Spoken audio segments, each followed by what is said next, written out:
There's a place in southern Illinois, hidden between withering cornfields and dark, whispering pine woods, a hill the locals call Echo Hill. The name sounds poetic, almost peaceful, but if you ask anyone within 10 miles of that place, they'll look at you strangely. Some will fall silent. Others will shake their heads and simply say, "Best not to ask about that place." And if you press further, they'll lower their voice and whisper, "Because no one prays there anymore, and even God has turned away." I'm a freelance journalist. I write about forgotten places, abandoned buildings, traces of lost time, and sometimes hauntings. When I stumbled across a line in an old book called Forgotten Sanctuaries of the Midwest, it mentioned a wooden church left to rot on top of Echo Hill. My heart skipped a beat. The book said only 3 lines. Built in 1864, Echo Baptist Church was once the soul of the region.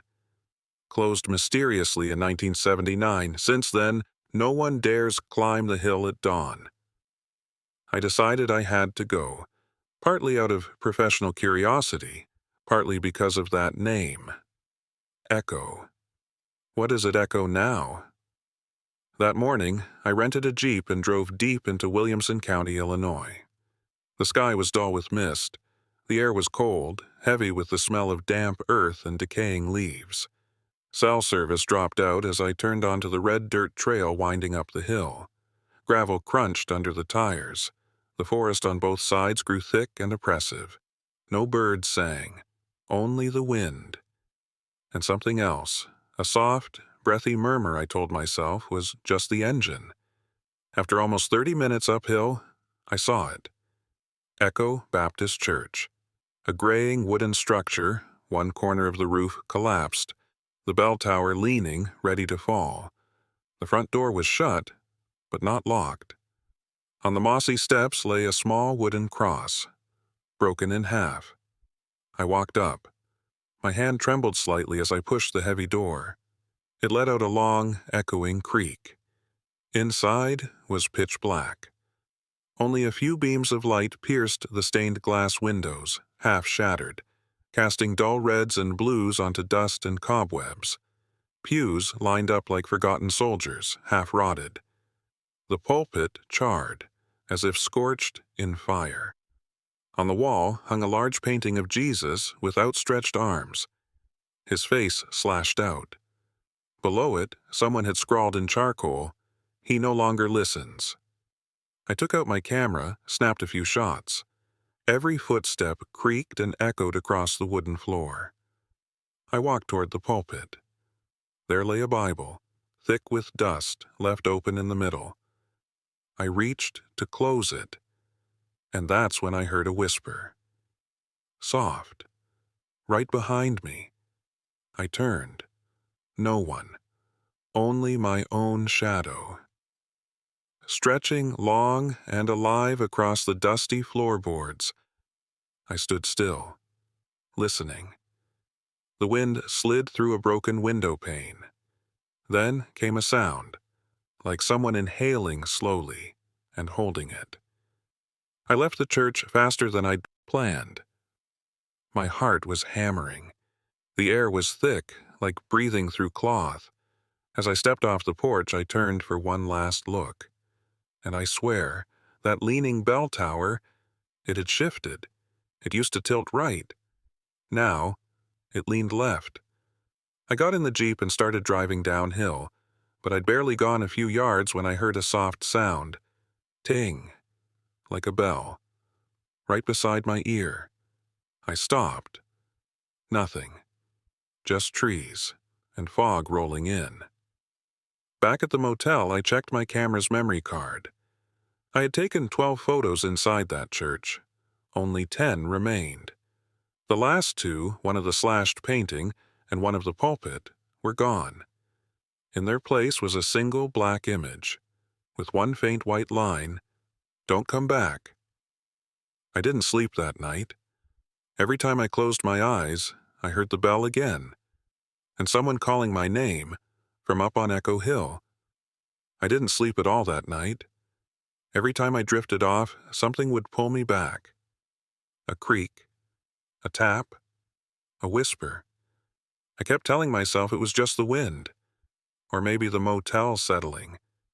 But I knew better, because around 4 Chashem, I heard it again.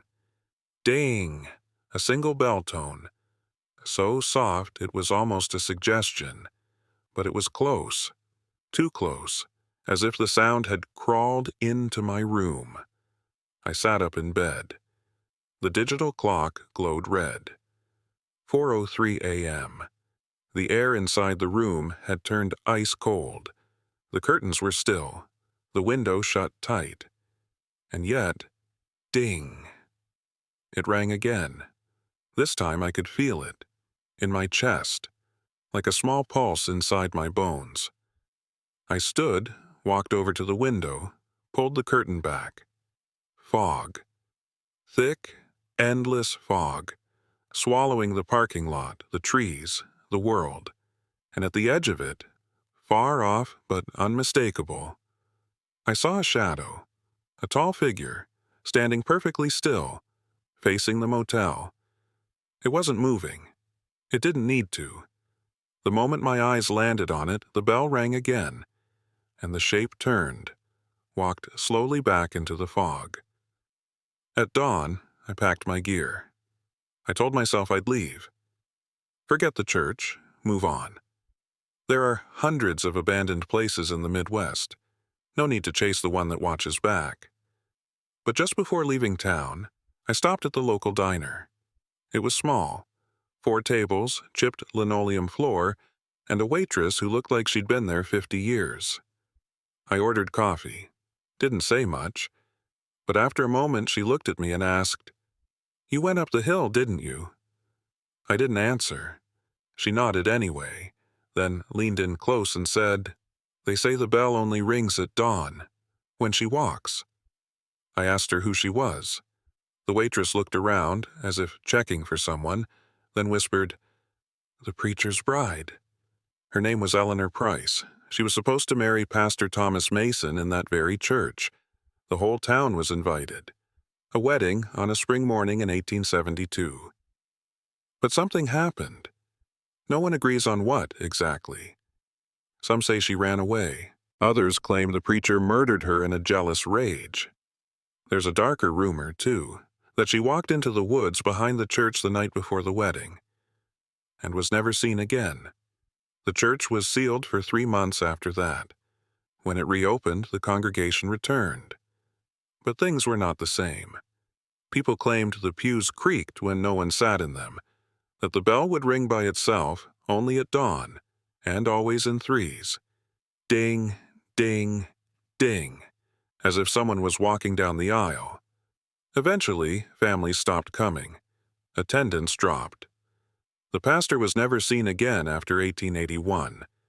No one talks about what happened to him. And over the years, the church faded from memory. Only the name Echo Hill remained, and the warning that no one should go there at sunrise. After the waitress finished, she looked down at my hands. They were shaking. She poured me a second cup and said gently, "Whatever you heard, don't go back." I nodded, but I didn't mean it, because I had to know. I had to see it for myself. I had to walk into that church at dawn. That night, I parked halfway up the hill. Didn't want the Jeep visible from the road. I set my alarm for 5:30 a.m. The sun would rise around 6 o'clock. At 5 o'clock, I was already awake. I hadn't slept at all. I stepped out into the darkness. The woods were utterly silent. I'd never heard so much silence in my life. Even the insects were still. As I climbed the last stretch of the trail, a thin mist began to rise. The church came into view, like a silhouette carved from smoke.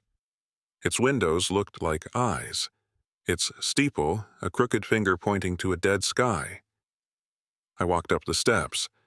They groaned beneath my feet. The broken cross was gone. The door was open. Inside, the church felt different, colder, thicker, as if the very air had weight. I walked toward the pulpit. This time, the Bible was closed, but something else lay there. A wedding veil. Old, yellowed, stained with something dark. I reached out to touch it, and then I heard it. Not a whisper this time. Footsteps, soft, measured, coming down the aisle behind me. I turned slowly. There was no one, only the pews, and that cursed painting of Christ with no face. Then, ding, the bell, once. Ding, again, ding, 3 times. The temperature dropped instantly. My breath turned to fog in front of me. And then I saw her, at the back of the church, a woman in a white dress, her face veiled, her posture broken. She stepped forward, 1 foot, 2, her head tilted as if listening. And then she spoke, her voice like wind through a coffin. "You shouldn't be here." I turned to run, but my legs wouldn't move, my knees locked, my body frozen. All I could do was whisper, "Who are you?" She raised her head slowly. The veil slipped just enough for me to see nothing. No face, just a hollow void. And inside it, darkness, so deep it sucked the light from the room. She opened her mouth again, and this time she screamed. A sound like 1,000 voices, crying out in pain and rage. I woke up on the forest floor. The sun was high. My watch said 9:47 a.m. The church was gone, or rather, it was never there. Only trees, and the faintest outline of steps in the dirt. No door, no wood, no building. But in my jacket pocket lay a stained, yellowed wedding veil, still damp, still smelling of roses and rot. I didn't speak to anyone for 3 days. I left the motel before checkout, drove aimlessly through Illinois back roads. No map, no plan, no destination. But I kept the veil. I don't know why. Maybe it was curiosity. Maybe I thought I could explain it somehow. Maybe I was too afraid to throw it away, as if it might come back. Or worse, as if she might come back to find it. The veil stayed in my glove box, folded neatly, wrapped in an old shirt I didn't wear anymore. But no matter how tight I sealed it, the smell leaked out. Roses, damp soil, and something else. Rot. I tried to forget. I tried to tell myself it was all a dream. But nightmares don't leave behind souvenirs. And every night since Echo Hill, I heard it again. That bell. Ding. Always one tone, soft and slow, just as I closed my eyes. It came from nowhere. From inside my head. From somewhere behind me. By the 4th night, I gave up sleeping. I opened my laptop, started digging.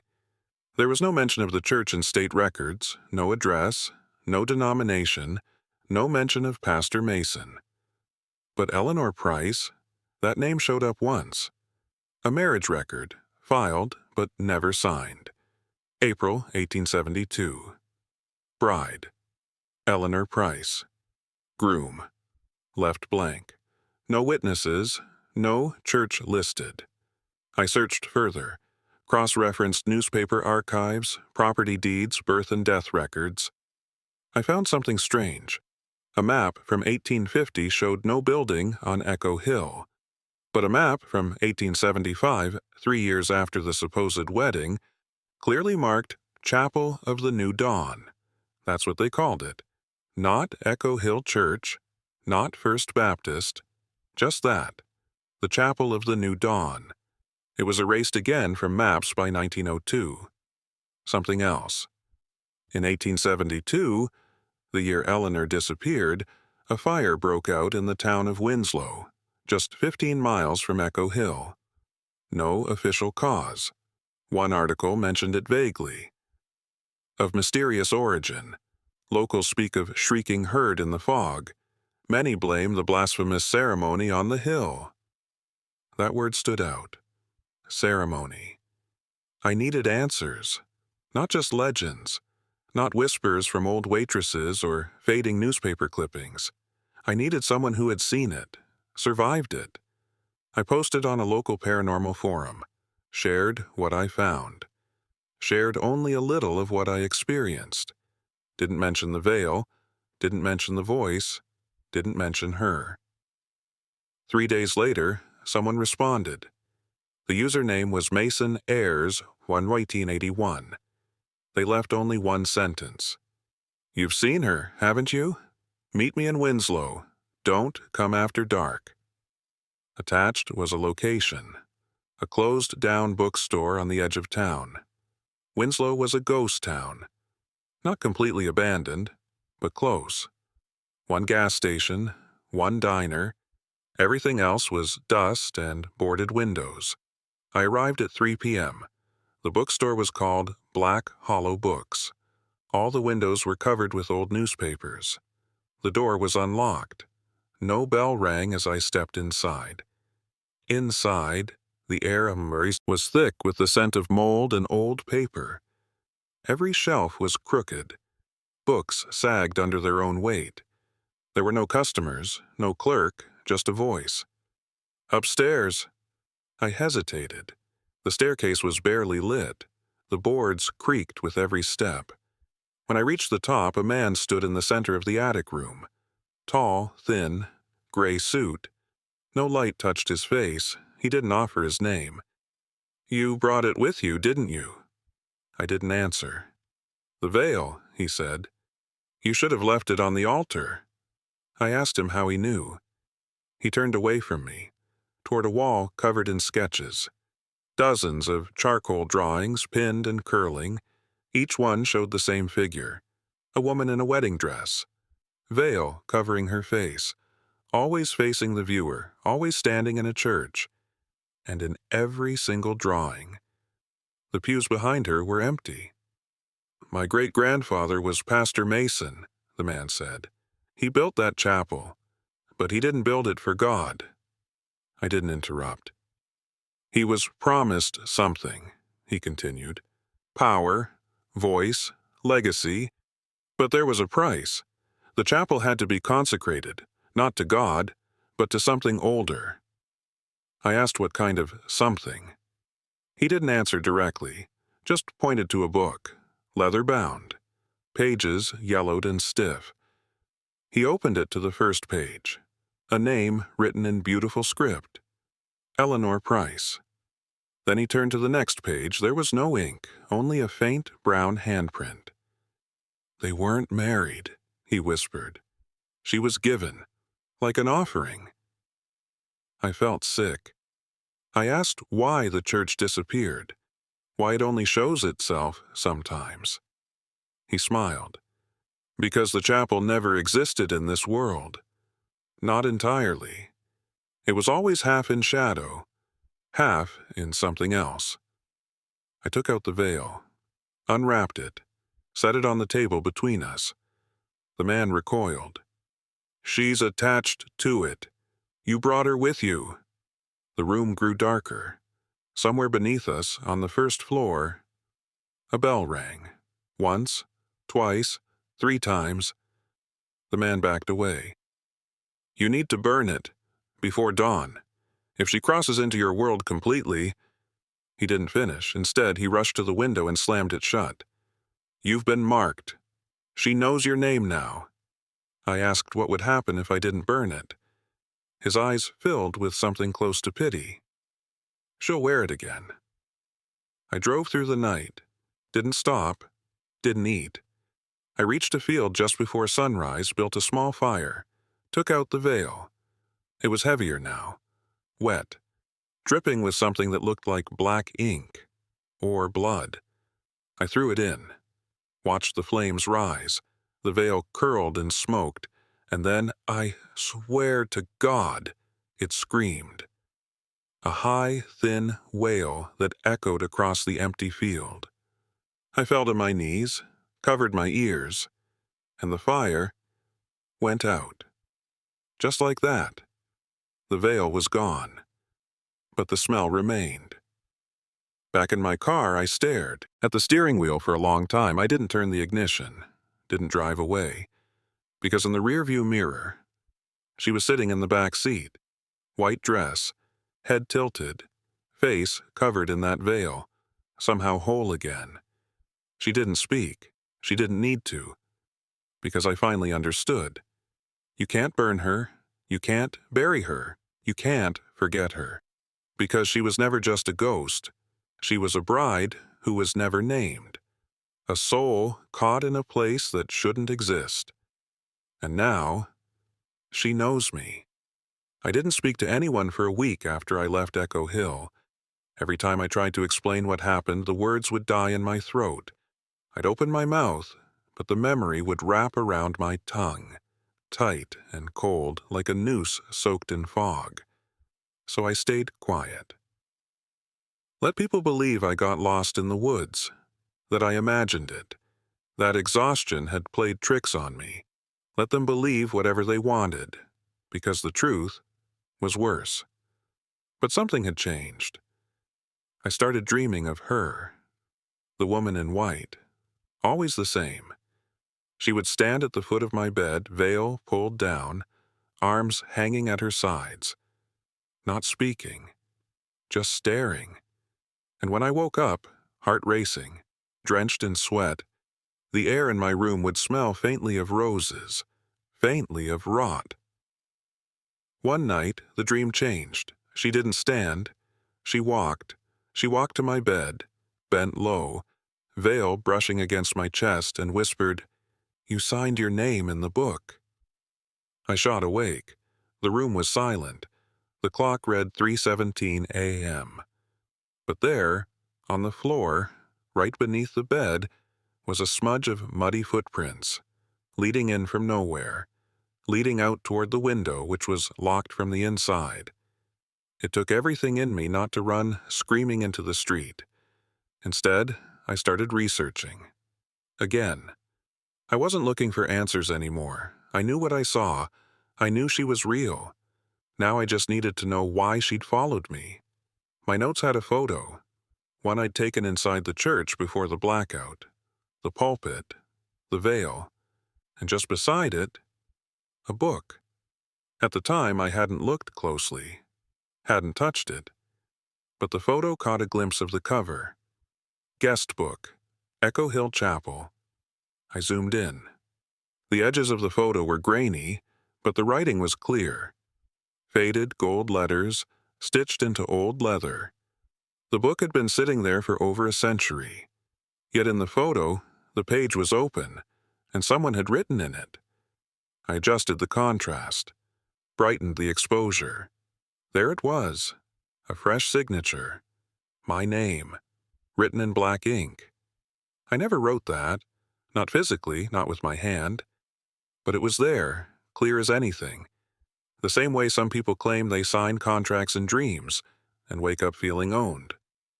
I'd signed something, whether I meant to or not, and she had seen it. I contacted a local historian in Illinois, said I was working on a documentary. After some coaxing, he told me the church had a legend about that guest book. No one knew where it came from. It wasn't on any records. But people whispered, only those marked by her pen see her walk again. I asked him what that meant. He just went quiet, then finally said, she doesn't just haunt the church anymore. She follows her guests. It wasn't just about seeing her. It was about hosting her, carrying her with you, like an old wound that whispers at night.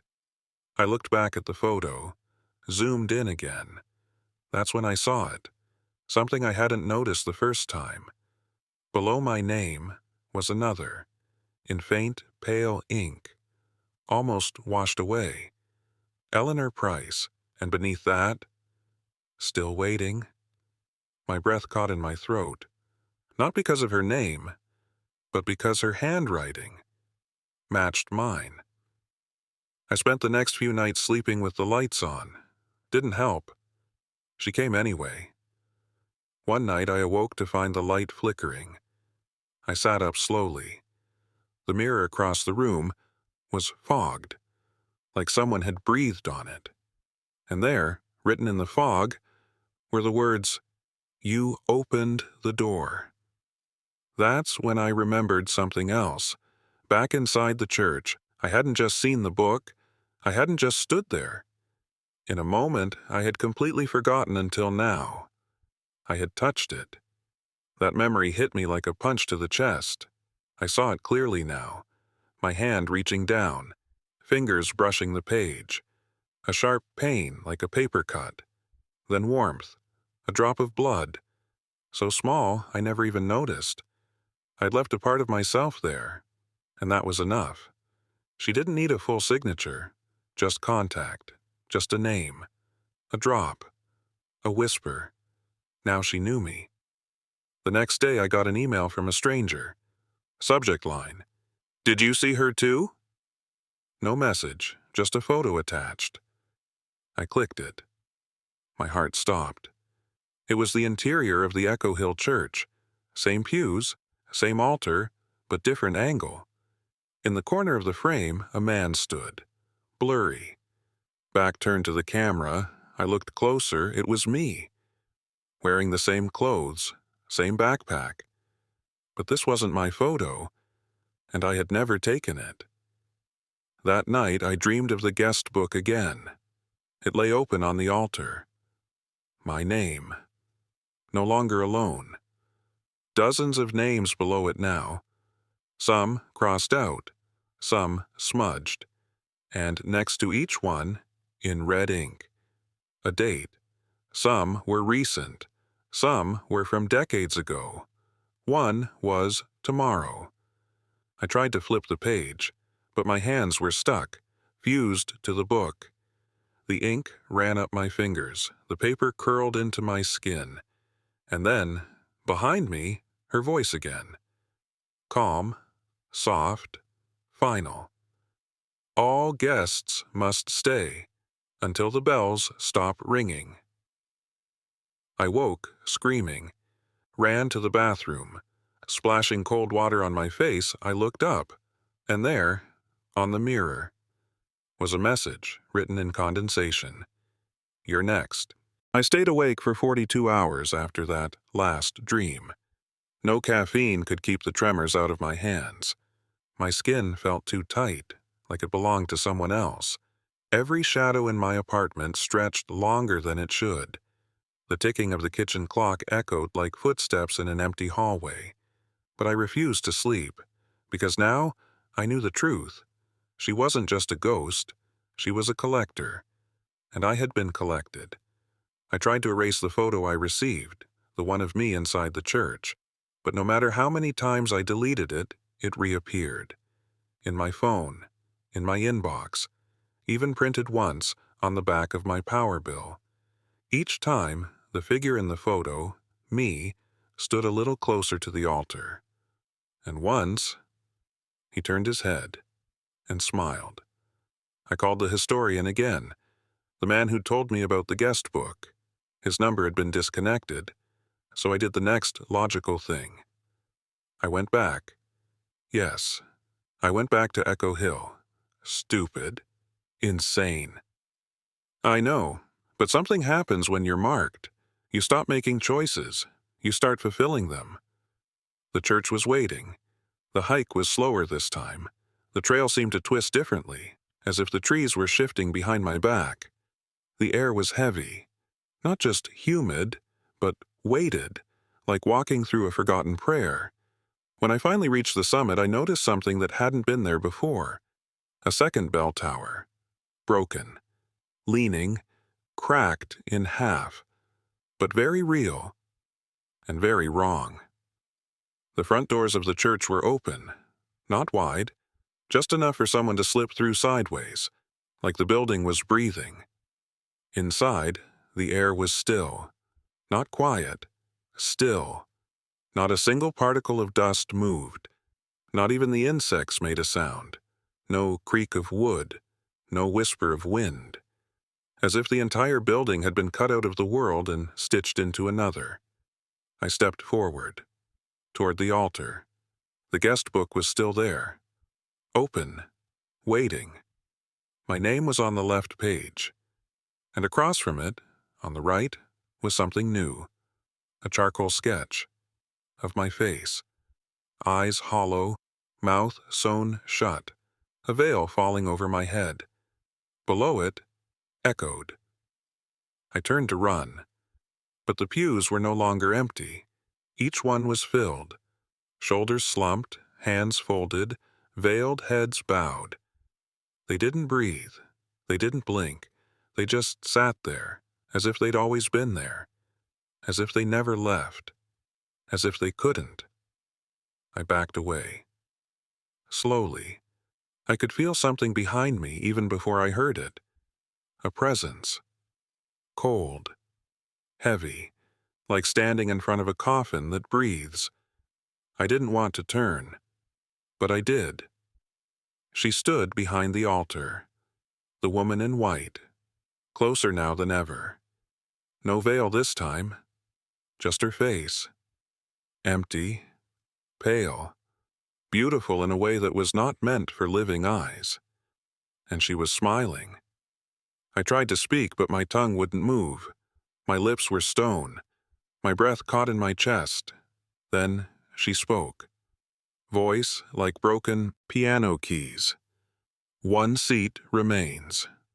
She raised a hand, and every figure in the pews turned their heads toward me, together, simultaneously. And in that moment, I recognized some of them. The woman from the email, a backpacker who went missing in 2019, an old man from a news story I read 10 years ago. He'd disappeared hiking in Illinois.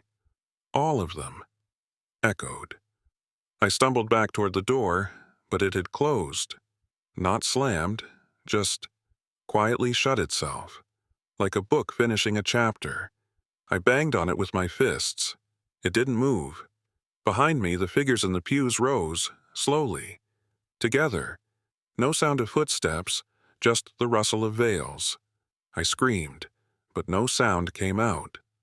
Only silence. And her voice again, "You signed." And then I woke up. In my bed. In my apartment. Morning light bleeding through the blinds. Everything was normal, too normal. But the air still smelled of roses and rot. I rushed to my desk. My laptop was open. On the screen, a new email. No sender, no subject, just an attachment, a video file. I played it. It was a recording of me, inside the church, standing at the altar, staring down at the guest book. But something was wrong. In the video, I wasn't moving, not blinking, not breathing, just standing, frozen, like a statue. And behind me, one by one, the pews began to fill. I slammed the laptop shut, rushed to the bathroom, splashed water on my face, looked into the mirror. And there, etched into the glass, not written in condensation but carved, were 3 words. 1 seat remains. I didn't leave my apartment for 3 days. Not for food, not for air, not even to open the curtains. Because I knew what I'd see if I did. I'd see her, standing at the edge of the woods, just past the tree line, still as stone, veil rippling in wind that didn't touch anything else, always watching, always waiting. The seat beside me stayed empty. Even as I slept on the couch, even when I tried to eat at the kitchen table, even while I showered with the curtain half open. I kept glancing over my shoulder, because every time I looked, I thought I saw the outline of someone just standing there, not moving, not breathing, waiting for me to notice. I tried to tell someone, a friend from college I hadn't spoken to in years. I told him everything, about the church, the veil, the guest book, the dreams, the video. He laughed, at first, but when I showed him the picture, the one of me inside the church, he went quiet. Then he asked me to forward it. So I did. That was the last time I ever heard from him. 3 days later, I got a letter. An actual letter. Stamped, mailed, no return address, just my name. Inside was a single Polaroid photo of my friend, standing in the back pew of the church, veil over his face, mouth sewn shut, eyes wide open. That's when I realized this wasn't about me anymore. I dug into everything I could find. I stopped sleeping entirely. I found a forum thread from 2008, an old discussion board for local Illinois urban legends. One user mentioned the Echo Hill Church myth. A few replies mocked them, but one anonymous reply stood out. You can't just visit, you join. And if you leave before the vows, someone must take your place. There was no other context, just that. Someone must take your place. I thought about the guest book. My name written in ink, my face drawn in charcoal, the altar, the pews, the veils, the wedding that never ends. And I realized that's what it was. A wedding. But not like any we know. No love, no vows, only silence, only a congregation of the forgotten, bound to a bride who walks without breath and waits without end. She doesn't want devotion. She wants company. That night I heard something outside my window, a soft rustle, like fabric dragging along the sidewalk. When I pulled back the curtain, she was there again. This time closer, standing right under the streetlight. But the light didn't touch her. It bent around her, like she refused to be lit, refused to exist in the world we know. And though her face was veiled again, I could feel her eyes. Deep, empty, hungry. I didn't scream. I just closed the curtain, sat on the floor, and wept. The next morning, I made a choice, not because I was brave, not because I wanted to end it, but because I realized I was already gone. I packed a small bag, water, a flashlight, the photo, the letter, and I drove back toward Echo Hill. The town was more deserted than I remembered. Shops closed, windows boarded, mailboxes overflowing. Even the gas station was empty, as if the whole town had been swallowed by something quiet and patient. The woods were darker this time. Even though it was midday, the canopy above blocked out the sun. The path seemed to pulse beneath my feet, breathing, guiding, as if it remembered me.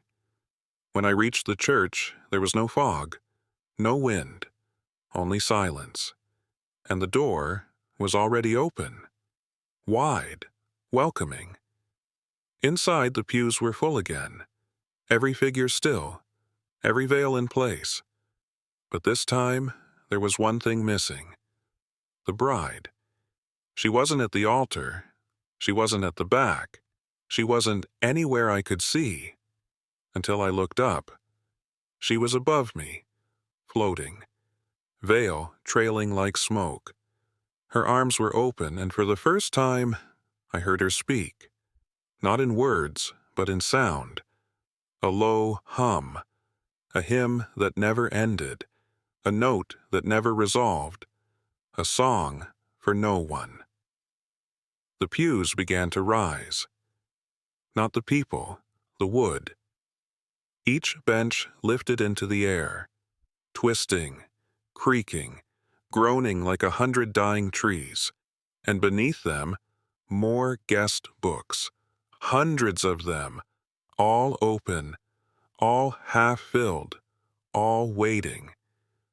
She descended slowly, hovering inches above the floor, face still hidden, hands outstretched, and I knew this was it, the final invitation. But then, a scream. Not from me, from behind. I turned, and there he was, my friend, veil gone, mouth open, but no eyes, just 2 black holes weeping ink. He was trying to warn me, trying to stop me, but it was too late. The church began to close around us. Literally, the walls folded inward, the ceiling dropped, the windows sealed with skin like wax. Everything faded into darkness. Except for one thing, the empty seat beside me. And so I sat, because I had nowhere else to go, because she had waited long enough, because the guest book was still open. I don't know how long I've been sitting here, maybe hours, maybe days. Time doesn't pass the same inside this church. The candles never melt, the shadows never shift, the pews never creak unless she moves, and she only moves when someone breaks the silence. So I don't speak. I don't even breathe too loudly. The empty seat beside me stays that way, but I can feel something just hovering there, like a presence, or the weight of a promise I didn't make, but will still have to keep. The congregation doesn't move either. All those veiled faces, and all those silent mouths. Some are slumped over, some sit rigid and upright, but they're all watching, all waiting, for her, for the vow. It's not a wedding in the way we understand it. There's no groom, no music, no joy, just her, and the idea of union, a union that binds you to this place. Forever. Last night, or what I think was night, she stood at the altar again. The fog had returned, swirling like smoke from incense, tracing symbols I couldn't understand. And then she whispered. It wasn't in English. It wasn't in any language I've ever heard, but I felt the meaning. I felt it in my spine, in the roots of my teeth, in the pit of my stomach. You looked into the house of forgotten things. Now you must become one. Then I saw the book again, the same guest book, open to my name. But this time, something had changed. My name was no longer written in ink. It was written in blood. Still fresh, still wet. And beside it, a second name. I won't say it here because I think saying a name out loud is how she claims you, how she pulls you into this place. So I'll just say this. It was someone I loved, someone I thought I had protected by taking their place, but the bride doesn't forget. She doesn't forgive. If you leave her altar incomplete, she takes interest in the ones you left behind. That's when I finally screamed. The walls didn't echo. They absorbed the sound like they were hungry for it. The bride turned her head slightly. The congregation began to hum, a low, sickly drone, as if the building itself had begun to breathe. I tried to run. I really did. But my legs didn't work the way they used to. They moved, but not where I told them. They walked me toward the altar, step by step, as if I was being offered, and then she pulled back her veil. Only for me. Only once. And what I saw, I'll try to explain. It wasn't a face, not really. It was a collection of eyes, some weeping, some blind, some open impossibly wide, looking at things far, far away. Where a mouth should be, there was a second veil, tied in a knot of bone, and beneath it, movement, constant twitching, like something was trapped inside, trying to get out. She leaned in close to me, her hands cold but gentle. She placed one on my chest, over my heart, and whispered, "Do you vow to stay, or do you vow to bring another?" That's when I realized this is how it spreads. No one just stumbles into this place. Not really. Someone leads them here. Someone who vowed. Someone who chose not to stay. I thought back to the letter. The Polaroid. My friend. He wasn't warning me. He was delivering me. He made his vow, and I was the offering. That's why he never spoke again. That's why his eyes were black holes. He was already part of the church. And now, I was too. I fell to my knees in front of her. not out of reverence, but fear. Paralyzing, holy fear. I didn't answer her, not with words, but I looked up into that shifting face and I nodded. The congregation stopped humming. The candles flickered, for the first time, and the fog around the altar cleared. There was a door behind it, small, crooked, carved with symbols that made my teeth ache. She pointed, and I understood. It was time to go. Not home. No, there's no home anymore. She was giving me a mission. Outside the church it was night. The forest was silent, the air thick with damp earth and rot. But I wasn't alone. Something walked beside me. Not the bride. Something smaller, quieter. The thing inside her veil.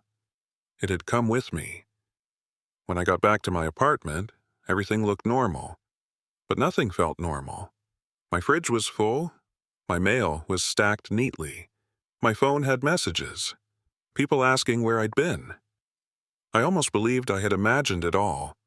Almost. Until I found the guest book on my kitchen table.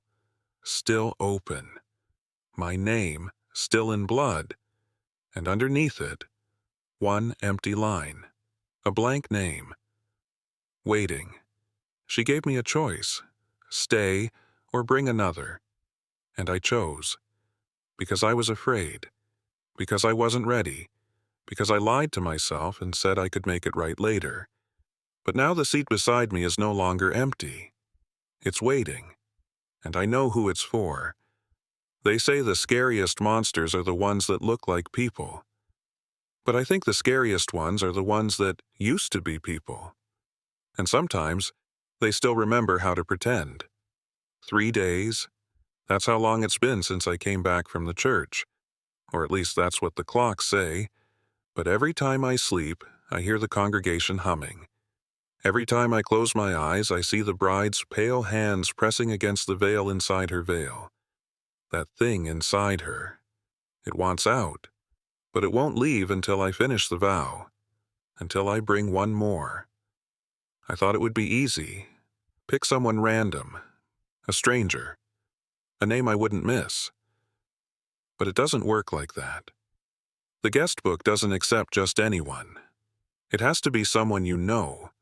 Someone you've shared a piece of yourself with. A friend. A sibling. A lover. You can't fake a bond. Not to the church. It wants a sacrifice, not a stranger. So I waited.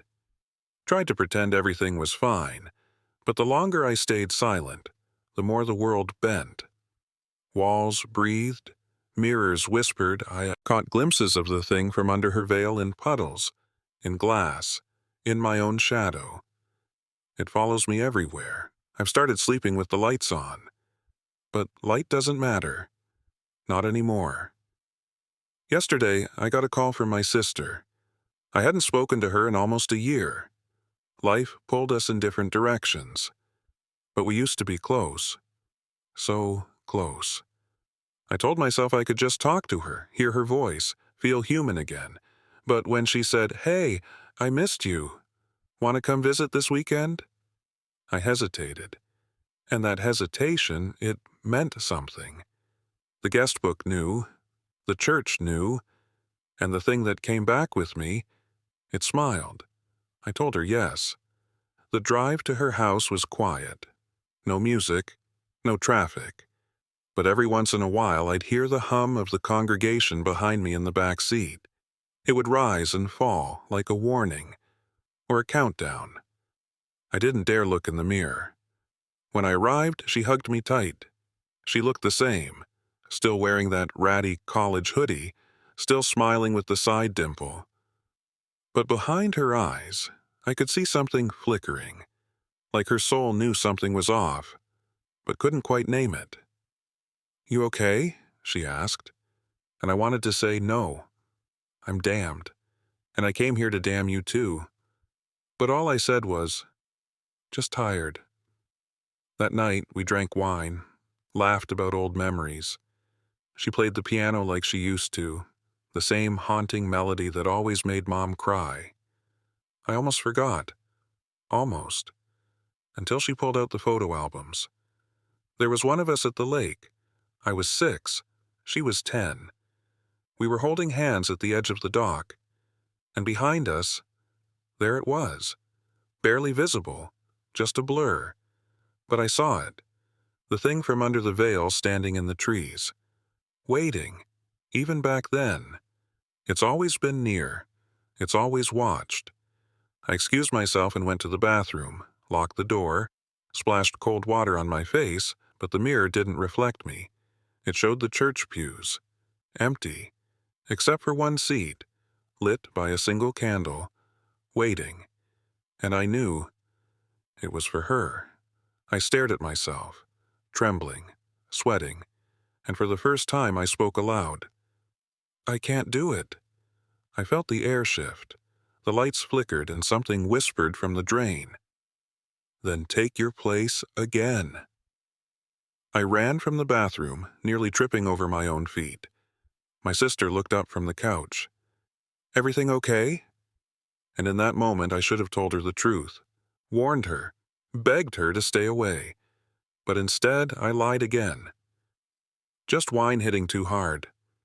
Later that night she went to bed, and I sat on the floor, watching the candle I had brought from the church. It burned with a black flame. No smoke, no scent, just darkness dancing. I opened the guest book. My name. Still in blood. And beneath it, the line began to fill in on its own. Letter by letter. Her name. Written by a hand I couldn't see. I slammed the book shut, tried to tear it apart. But it wouldn't burn. Wouldn't rip. Wouldn't fade. It's part of me now. Like the vow. Like the thing. At dawn, I went outside, stood barefoot on her front lawn, watched the sunrise, and I realized something. This isn't about finishing a vow, it's about passing on the curse, a chain that stretches back generations. The bride never stops walking. She walks from soul to soul, heart to heart, waiting for someone to finally say, I'll stay, I'll be the last. But no one ever does. I could leave now. Slip away before my sister wakes. The book would stay. She'd find it. Curious. And maybe that would be enough. Just a glimpse. Just enough to mark her. To choose her. But then I remembered the look on her face when we hugged. That pure, uncomplicated love. And I knew I couldn't. Not her. Not like this. I picked up the candle, opened the book, and I whispered, Take me back. The flame swallowed the room in silence. The fog returned, and I was gone. I walked into the church again, barefoot, bleeding, but alone. The congregation turned their heads, and the bride, she smiled. I returned to the altar, to the seat beside her, and when I sat, it closed behind me. The candle went out. The vow was fulfilled, for now. But even here, in this place outside of time, I can feel it. The veil twitching, the bride stirring, and the congregation humming again. One seat was filled, but another has just opened. Some fires warm, some fires consume. But the candle I lit that night, it remembers. It burns not to give light, but to bring something back. And it never forgets who lit it. I don't know how long I've been here. Inside this church. Inside this memory. Or curse. Whatever it is. Time moves in strange shapes here. It doesn't flow. It echoes. And each echo gets louder. There are no clocks, no windows. Only the constant hum of the congregation, mouths sealed shut, eyes forever open, flesh twisted into reverence. They sit, row after row, watching the altar like something might change, like something new might arrive. And maybe it will. She sits beside me now, the bride. She doesn't speak. She only breathes, if you can call it that. Each breath pulls in shadows from the cracks in the church walls. They crawl over the pews, over my feet. They whisper my name backwards, and I wonder if I ever really left. Did I actually go home? Did I see my sister, or was that just part of it? A false escape. A loop of guilt and hope, repeating until I make the wrong choice, until I break. Sometimes the bride lifts her veil, but only a little, enough for me to glimpse what she's become, or maybe what she always was. There's no face beneath, only a wound, deep, unhealed, weeping darkness, and something inside that wound watches me. It sees everything I try to forget. Last night, or something like it, a new candle lit itself on the altar, same as mine did, same black flame. It burned backward. The wax climbed upward, unmelting, undoing time. And with it came a new voice. It was faint at first. A girl, crying, whimpering through layers of static, like she was trapped in an old recording. Then, "Hello? Can anyone hear me?" I froze. No one speaks here. Not anymore. I turned, and there she was. She stood at the back of the church, just inside the door, shivering. Too young. Maybe 15, maybe 16. Wearing a soaked school uniform, shoes squeaking with every step. She looked confused, terrified, and most haunting of all, she was holding the book. The congregation didn't move. They never do. But the bride's veil shifted. Her head tilted toward the girl. Something like a sigh escaped her chest, a low rattle of bone and silk. She had found her next guest. I stood up, tried to shout, to wave the girl away, but I couldn't speak. Not here. My mouth was sealed, like the congregation's. Instead, all I could do was watch. The girl stepped down the aisle, tears in her eyes, lip trembling. I don't know how I got here. I lit a candle. It was in a box on the sidewalk. It said, "For the lost." I thought it was a joke. She looked around at the unmoving congregation, then at me, and her voice cracked. "Please, is this a church? Am I dead?" The shadows slithered toward her, not fast, not hunting, just surrounding, welcoming. The bride rose. She took one slow step forward. Then another. The veil trailing behind her like a funeral procession. I couldn't let it happen again. Not to her. She was too young, too scared. So I did the only thing I could. I stepped into the aisle, between the girl and the bride, and the whole room stopped. The shadows pulled back. The candle dimmed. And for the first time since I returned, the bride spoke. But not in words, not with lips.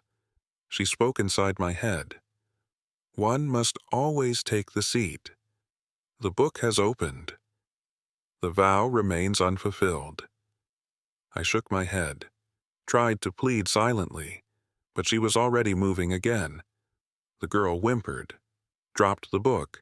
It landed with a sickening thud, and the floor beneath it cracked. The church seemed to groan, a sound like bones breaking underwater. The candles flickered red.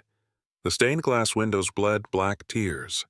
I turned to the girl, grabbed her arms, tried to guide her back to the entrance, but there was no door anymore, just a wall of fog and flame. "We're not supposed to be here," she sobbed. "I didn't mean to come." Behind us, the bride stood waiting, motionless, veil fluttering in wind that didn't exist. And in her hand, she held a second bouquet. Dead flowers, wrapped in human hair. One for her, one for the new bride. I looked at the girl and I realized this wasn't random. This girl wasn't just another victim. She looked familiar. Too familiar. And then it hit me. She looked like my sister. Younger. frail, before the world hardened her. But it was her. Some piece of her soul, some echo of the life I almost destroyed had been pulled in. Because of me. Because I lit the first candle. Because I broke the vow. I had one choice. Only one. I pulled the book off the floor. Opened it. My name was there, still glowing faintly. But under it, another blank line. Waiting. I took the bride's bouquet, walked slowly toward her. Every step burned. My skin cracked, my vision blurred, but I didn't stop. I stood before her, kneeled, and whispered, "Take me again." The candle snuffed out. The church vanished, and when I opened my eyes, I was outside, in the fog, alone. The girl was gone. The church gone too. Only the candle remained, still unlit, still waiting. And I understood. I would never leave. But maybe, just maybe, she would. The candle still waits for me. Each night it returns, on my windowsill, on the steps, in the shadows behind me when I walk alone, unlit, unburned, unforgiven. It remembers me, and I remember everything, because I never left Echo Hill. Not truly. I don't sleep anymore. Sleep is a doorway, and I know too well what waits on the other side. When I close my eyes, the church is there, rebuilding itself in reverse, stone by stone, sigh by sigh. The congregation hums quietly. They're always watching, not because they want to, but because they must. They must see, took their seat, like I did. I still see her sometimes, the girl I saved. She walks across busy streets, laughing with friends, free, bright. She doesn't remember me. But sometimes she slows, she tilts her head. She looks behind her as if she heard something that isn't there. She shivers, and doesn't know why. And I think that's enough. That's more than I deserved. I tell myself I chose this, that I broke the cycle. But every night, the candle returns, and it burns a little deeper into my world. People still go missing on Echo Hill.